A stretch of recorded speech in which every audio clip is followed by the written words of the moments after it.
Hi welcome to our channel. நான் உங்கள் ஸ்ரீ. இன்றைக்கி டே 6ஓட விலாக். இன்றைக்கி காலையில் எழுந்திரிச்சு எப்பயும் போல் லேட்டாகவே வந்தாச்சு. வரக்குள்ளேயே இந்த பறவைங்களாம் இருந்துச்சு. இதுங்கெல்லாம் ஒரு கேங்காக இருக்குதுங்க.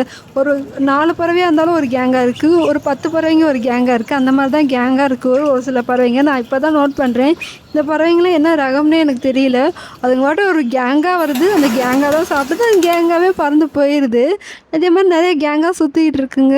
சரின்னு சொல்லிட்டு அந்த பறவைகள்லாம் பார்த்துட்டு, நேற்றே எங்கள் வீட்டில் நிறைய சங்குப்பூ பூத்துருந்துச்சு. அதெல்லாம் எடுத்துகிட்டு கீழே வந்து எங்கள் அம்மா சாமி கும்பிட்டு ரெடியாக இருந்தாங்க.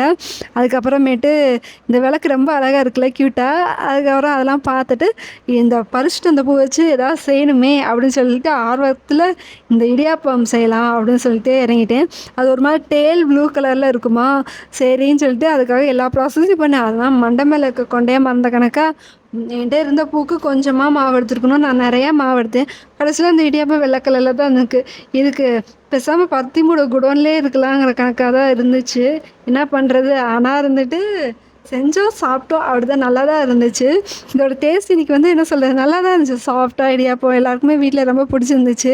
எப்பயும் செய்கிற மாதிரி தான் இருந்துச்சு, எந்த ஒரு டிஃப்ரென்ஸும் இல்லை. சரின்னு சொல்லிட்டு சாப்பிட்டு முடிச்சாச்சு. ஈவினிங் இருந்துட்டு நான் என் பாப்பாவும் சேர்ந்து கடைக்கு போய் கொஞ்சம் ஜாமான்லாம் வாங்கிட்டு வந்திருந்தோம். அதுவும் மழை பெஞ்சு முடிச்சு ஒரு மாதிரி ரோடே இருந்துட்டு நல்லா சில்லு சில்லுன்னு இருந்துச்சு. இன்றைக்கோட டே இப்படி தான் முடிஞ்சுச்சு. வீடியோ பிடிச்சிருந்தா மறக்காமல் லைக், ஷேர் அண்ட் கமெண்ட் பண்ணிடுங்க.